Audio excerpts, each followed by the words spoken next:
Próximo orador, o vereador Isaac Ricaldi. Boa noite, presidente. Boa noite a todos os vereadores, vereadoras, assistência que nos acompanha.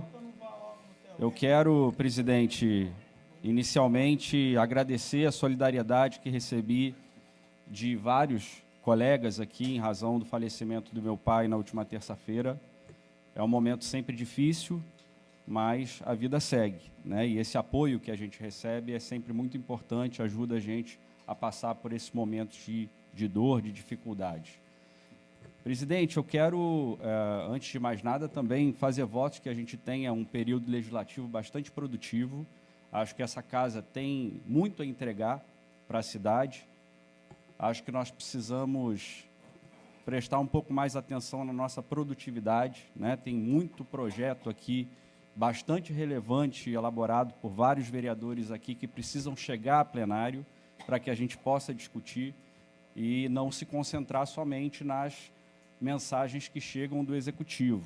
Então, acho que nesse próximo período a gente pode avançar também na produtividade da casa. Quero registrar, presidente, a presença aqui de vários concursados da casa que passaram no concurso, estão aqui acompanhando hoje essa sessão, conhecendo um pouco da casa que vão atuar no próximo período.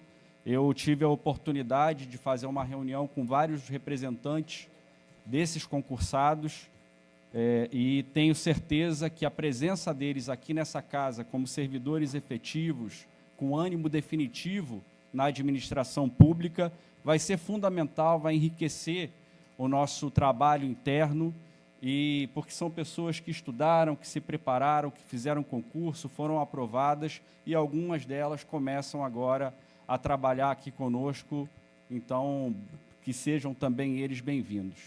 Eu não poderia, presidente, deixar de pautar o grande tema de debate do momento, que é a prisão domiciliar do ex-presidente Bolsonaro. Tenho acompanhado o noticiário e percebido um movimento deliberado do bolsonarismo para tentar vitimizar o Bolsonaro, para tentar fazer o Bolsonaro aparecer como vítima de uma perseguição, de um conluio judicial, que não existe. É importante lembrar que o Bolsonaro devia estar preso. Ele estava cumprindo medidas alternativas à prisão em casa e descumpriu, violou 2 vezes. E, por isso, o ministro determinou a prisão domiciliar dele. Devia ter determinado a prisão preventiva dele.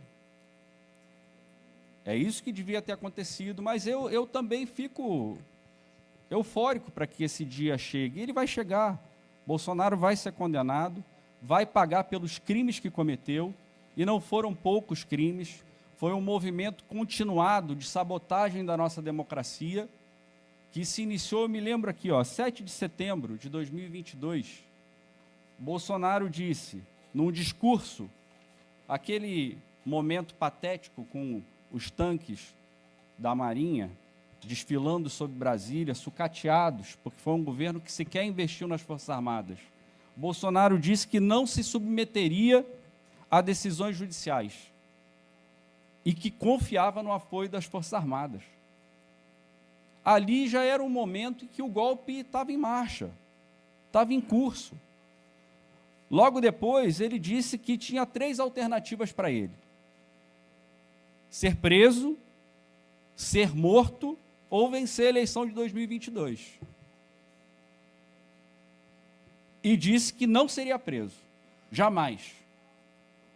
Que só Deus tiraria ele da cadeira de presidente da República. E logo depois a gente viu tudo que se seguiu. Um movimento para tentar impedir a posse do presidente Lula. Antes disso, desacreditando as urnas eletrônicas, fazendo reunião com embaixadores e transmitindo pela TV pública. Quem não se lembra do episódio da bomba num caminhão de combustível? A bomba não explodiu por incompetência deles. mas o plano era explodir um caminhão de combustível no aeroporto de Brasília. É por isso que o Bolsonaro vai pagar. O golpe, a tentativa de golpe não foi só o 8 de janeiro. O 8 de janeiro foi o desfecho final daquilo tudo.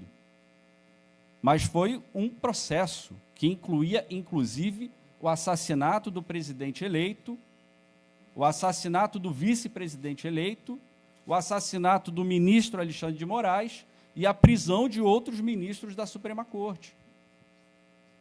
E é por isso tudo que ele vai precisar prestar contas à Justiça.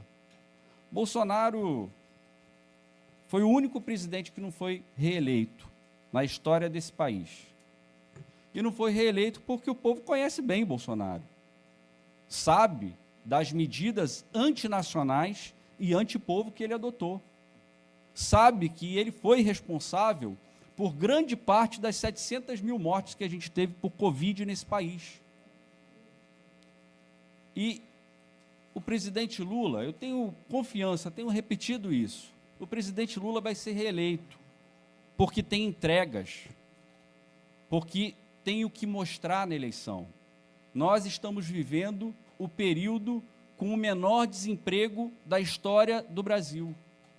A renda do trabalhador saiu de pouco mais de R$ 2.500, a renda média do trabalhador, para mais de R$ 3.500, entre o governo Bolsonaro e o governo Lula, com política de valorização do salário mínimo, com incentivo a negociações coletivas que, de fato, valorizem os trabalhadores.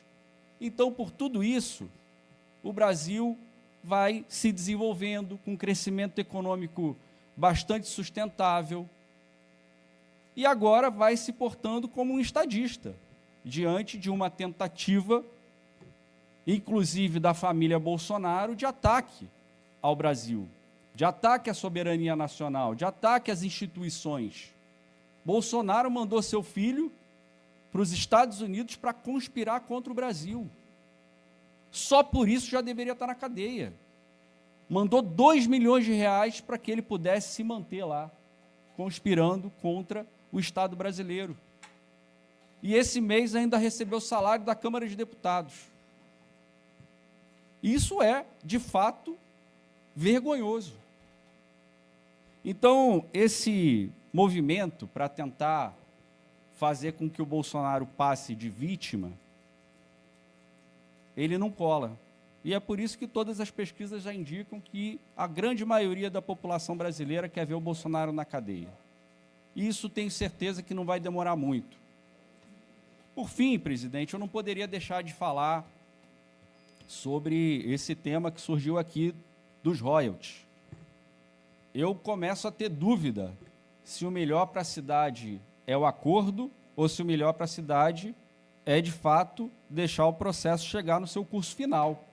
Porque essa informação de que o governo estima em 18, 19 bilhões que a cidade abriria a mão para fazer o acordo, isso, de fato, é um recurso que, para abrir mão, nós precisaríamos fazer uma discussão com a sociedade, uma discussão nessa casa e uma discussão com a sociedade. Eu não sei se é bom para a cidade, eu tenho certeza que não é bom para esse governo, porque esse governo precisa resolver seus problemas.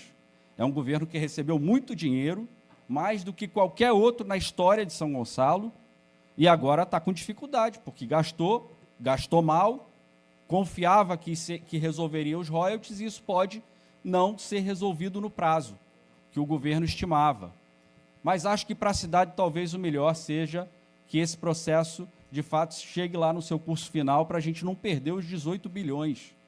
Precisamos discutir o que dá para fazer com esses 18 bilhões. Tanta coisa que São Gonçalo precisa para poder avançar como uma cidade desenvolvida, uma cidade que gere emprego para o seu povo, que resolva seus problemas de infraestrutura, que resolva o seu problema da educação, essa vergonha de ter uma educação sucateada, que esse governo não teve a sensibilidade de investir R$1 sequer na educação nesse último período. A gente vê escolas sucateadas, professores desestimulados, ganhando mal, trabalhando em condições de precariedade. Então, tudo isso nós vamos precisar discutir. Eu queria, presidente, sugerir que a gente pudesse fazer uma audiência pública aqui na casa para tratar desse tema, porque acho injusto colocar toda a responsabilidade no prefeito de Niterói. O prefeito de Niterói é prefeito de Niterói. É esperado que ele vá defender os interesses da cidade que ele é prefeito. Estranho seria o contrário. Eu não vi nenhum bolsonarista na Câmara de Niterói defender esse acordo. Nenhum. Nenhum se manifestar nesse sentido. Vamos cobrar lá do Douglas Gomes, que defenda o acordo lá na Câmara, que suba a tribuna para defender o acordo. Vamos fazer esse desafio aos bolsonaristas de Niterói, vamos pedir ao Jordi que faça isso. Vamos pedir ao Jordi que suba lá e defenda publicamente o acordo. Então, presidente, eu acho que nós precisamos ter responsabilidade nesse debate. É um debate fundamental para a cidade, que precisa acontecer com transparência, que é uma característica que, de fato, esse governo não tem. Para finalizar, presidente, quero informar, por falar em transparência, que eu apresentei dezenas de requerimentos de informação com base na Lei de Acesso à Informação e o governo ignorou todos. Eu ingressei com mandado de segurança e, em relação ao processo que está em curso de escolha de uma OSC para gerir o pronto-socorro central e o pronto-socorro infantil, num valor de 161 milhões, eu, essa semana, vou fazer uma representação junto ao Tribunal de Contas do Estado, porque o processo não respeita um rito que a Constituição brasileira determina, que é o princípio da publicidade. Eu pedi os estudos técnicos para poder fazer uma análise, para entender por que o governo chegou a esse modelo. E eles simplesmente negaram o pedido. O governo não publicou e nega acesso. Princípio da publicidade, é a Constituição, o princípio da publicidade. E a Lei de Acesso à Informação também garante. Esses documentos são documentos públicos, inclusive deveriam ter sido disponibilizados no portal da transparência. Eu digo isso, presidente, porque muitas vezes nós da oposição aqui na casa somos cobrados porque somos muito duros com o prefeito. E às vezes somos muito duros mesmo, esse é o nosso papel. Mas não existe reciprocidade do governo. Quantas vezes nós votamos mensagens aqui que o governo mandou para cá e a oposição votou favorável porque entendia que era o melhor para a cidade? Não tem reciprocidade. Eu sou de uma escola que entende que a judicialização não é um bom caminho para a política. A política precisa resolver por conta própria os seus dilemas, os seus problemas. Mas quando nós não encontramos canal, e nós não encontramos canal, não nos resta outra alternativa senão judicializar. Porque quando eu solicito informações de uma licitação de 161 milhões, eu não estou solicitando porque eu sou curioso, eu estou solicitando porque é meu dever fiscalizar e é meu direito ter acesso, porque eu faço isso em nome de grande parte da população dessa cidade, que hoje vai lá no pronto-socorro central. O prefeito esteve lá hoje, mas vai ver a lotação, a superlotação, o tempo de espera. O prefeito podia ter passado ali na recepção, não fez. Aquele é um modelo fracassado, aquele é um modelo que não deu certo, é um modelo caro, que não entrega para a sociedade. Então, eu não vou admitir que o governo sonegue informações públicas. O governo não é obrigado a fazer nenhum favor para ninguém, mas informações ele vai precisar dar. E quando se recusar a dar, eu vou judicializar, eu vou representar no Ministério Público, vou representar no Tribunal de Contas. Agora tem um processo de privatização dos cemitérios. Eu disse que o governo fazia um movimento deliberado para sucatear os cemitérios porque queria privatizar. Já fez isso antes, naquele processo que o Tribunal de Contas suspendeu, de R$500 milhão, porque encareceria o serviço para a população, impediria o acesso de grande parte da população, e agora o governo vem com essa história de novo. E já começou mal, porque fez a audiência pública sem ter divulgado previamente, como determina a lei, os estudos.